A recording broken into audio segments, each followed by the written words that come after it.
Hello, स्वागत है आप सबका आपकी अपनी रसोई में। आज मैं बनाने जा रही हूँ करौंदे का अचार जो बहुत ही टेस्टी लगता है। क्या आपने कभी ये अचार बनाया है? यदि हाँ तो फिर आप बताइए आपको करौंदे का अचार कैसा लगता है। मुझे तो यह अचार बहुत ही ज़्यादा पसंद है, इसलिए मैं ले ली हाफ केजी करौंदे। और ये देखिए वाइट और रेड दोनों में होता है। ये पहले वाइट रहता है और थोड़ा धीरे पकने के बाद हल्का जब पकने लगता है तो रेड रेड हो जाता है, तो इससे कोई दिक्कत नहीं होती। हाँ, एक इसका अलग भी पेड़ होता है, उसमें वो थोड़ा हरा हरा जैसा भी रहता है, तो वो भी बहुत अच्छा रहता है। वो हमारे गांव में ऐसा ही हरा वाला है। तो खैर ये मैं मार्केट से लाई हूँ और इसे फिर अच्छे से धुल ले रही हूँ।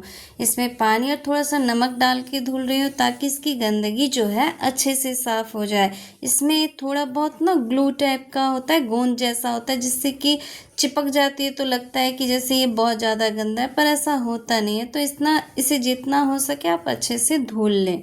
इसे धुलने के बाद अब मैं इसे धूप में फैला के सुखा दूंगी। बस ज़्यादा नहीं, 10 से 15 मिनट के लिए आप रखिए, क्योंकि बस इसका ऊपर का पानी हट जाना चाहिए। इसके अंदर का जो रस रहता है वो अचार कभी ख़राब नहीं करता है, इसलिए इसे ज़्यादा सुखाने की कोई ज़रूरत नहीं होती है। करौंदे के साथ मैं 250 ग्राम मिर्च ले ली। आप चाहे तो इससे ज़्यादा भी ले सकते हैं या ना भी ले सकते हैं। आपको सिर्फ करौंदे का बनाना है तो आप सिर्फ करौंदे का बनाइए। मैं थोड़ा सा मिर्च भी ले लिया और इसके सारे डंठल हटा दे रही हूँ। मैं इसे भी 10 मिनट के लिए धूप में रख दी थी धुल के। अब इसे मैं 2 भागों में बांट के काट ले रही हूँ सारा इस तरीके से। और यदि बीज अंदर कड़ा मिल रहा हो तो आप उसे हटा सकते हैं, और यदि नहीं मिल रहा हो तो आप इसी तरीके से काट सकते हैं। करौंदे के बहुत सारे फ़ायदे होते हैं। करौंदों को क्रैनबेरी भी कहते हैं, और इसके जो फ़ायदे होते हैं ना, क्या बताऊँ। इसमें vitamin C, vitamin B, iron बहुत प्रचुर मात्रा में होता है। और सबसे बड़ी बात क्या है ना कि ये इम्यूनिटी पावर को भी बढ़ाता है। और इसका जो छाल होता है ना, इसके पेड़ के जो छाल होते हैं, यह आयुर्वेदिक दवाओं में भी काम होता है, उससे बनता है आयुर्वेदिक दवाएं। तो इसलिए करौंदे के जो है ना बहुत सारे फ़ायदे होते हैं। तो इसलिए करौंदे का मुरब्बा खाएं, अचार खाएं, जैम खाएं, चटनी खाएं, सॉस बनाएं, बहुत चीज़ें बनती है इसकी, और बहुत अच्छी भी लगती है। इसका टेस्ट जो होता है ना बहुत खट्टा खट्टा होता है, तो ये बहुत ही ज़्यादा टेस्टी बनता है। और अभी बरसात के सीज़न में करौंदे बहुत अधिक मात्रा में मिलते हैं, तो आप भी इसे खरीद के ज़रूर बनाइए, आपको बहुत अच्छा लगेगा। तो चलिए इसका मसाला तैयार करती हूँ। इसके मसाले में सौंफ अधिक लगता है, इसलिए मैं 2 चम्मच सौंफ डाल दी, 1 चम्मच जीरा, थोड़ी सी मेथी, थोड़ी सी अजवाइन, इन सबको इकट्ठा भूंज ले रही हूँ। और थोड़ा सा 1 चम्मच जो है मैं सरसों डाली। सबको अच्छे से मिक्स करके मैं रोस्ट कर ले रही हूँ। आप चाहे तो मसालों को धूप में भी सुखा के इसे पीस सकते हैं, लेकिन मैं रोस्ट कर ली ताकि इसका फ्लेवर जो है और अच्छा हो। तो बस अब इसका दरदरा सा पाउडर बना लेना है। मुझे तो ये करौंदे का अचार बहुत पसंद है। आप भी जब इसे बनाएंगे ना और इसको टेस्ट करेंगे तो आपको बहुत अच्छा लगेगा। ये हमारा दरदरा सा मसाला तैयार है। अब मसालों को रखते हैं साइड में। अब मैं ले ली तेल। तेल को थोड़ा गर्म कर लेना है। मैं सरसों का तेल ली। सरसों के तेल से क्या होता है कि अचार हमारा बहुत ही टेस्टी बनता है। और इसमें मैं थोड़ा थोड़ा हाफ चम्मच करके मैं सौंफ, जीरा, अजवाइन, कलौंजी, हींग, सरसों, इन सब को एक साथ थोड़ा थोड़ा डाल दी हूँ ताकि इससे फ्लेवर जो है और भी अच्छा हो जाए। बस तेल गर्म होने के बाद फ्लेम को ऑफ कर देना है और फिर तेल को ठंडा होने देना है। ये अचार जो है ना हमारे घर में सबको बहुत पसंद है, तो ये अचार इस बारिश के मौसम में एक बार ज़रूर बनाइए, खाने में बहुत मज़ा आता है।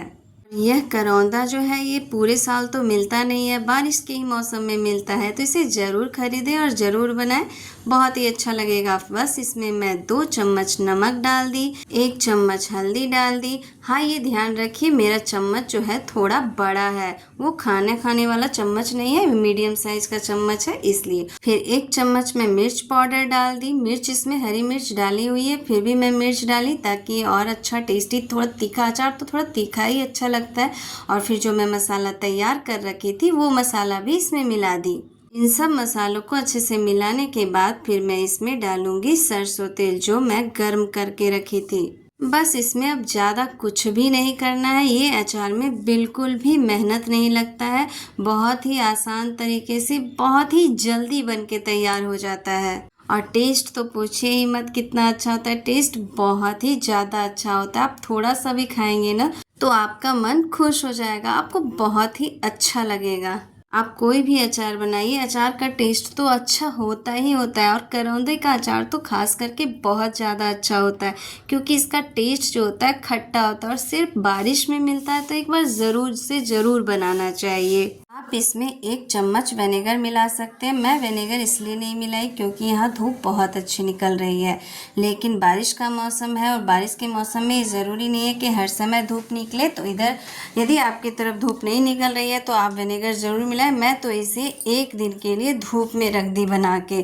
और ये देखिए हमारा अचार जो है बहुत ही अच्छे से हो चुका है तैयार। तो चलिए, मैं तो करौंदे का अचार बना के तैयार कर ली। आप इसे कब बना रहे हैं हमें ज़रूर बताइए। और यदि आप लोगों को हमारी रेसिपी पसंद आती हो तो आप हमारे चैनल को लाइक शेयर सब्सक्राइब ज़रूर करें। अब मैं अचार को शीशे के जार में रख दे रही हूँ। शीशे के जार में अचार जल्दी ख़राब नहीं होते हैं, तो इसलिए जब भी अचार रखें तो शीशे के जार में ही रखें, ये बहुत अच्छा रहता है। मुझे तो इस करौंदे का भुंजिया भी बहुत ही अच्छा लगता है, सब्जी की तरह हल्का, बहुत ही टेस्टी लगता है। तो कभी वो भी बनाऊंगी। तो अभी ये अचार हो चुका है तैयार, तो मैं इसके शीशे को थोड़ा बाहर से पोंछ ले रही हूँ। थोड़ा बहुत तेल जो गिर गया है तो मैं उसे पोंछ के हटा ले रही हूँ। तो चलिए आप भी ये रेसिपी बनाइए और इन्जॉय कीजिए। Take care.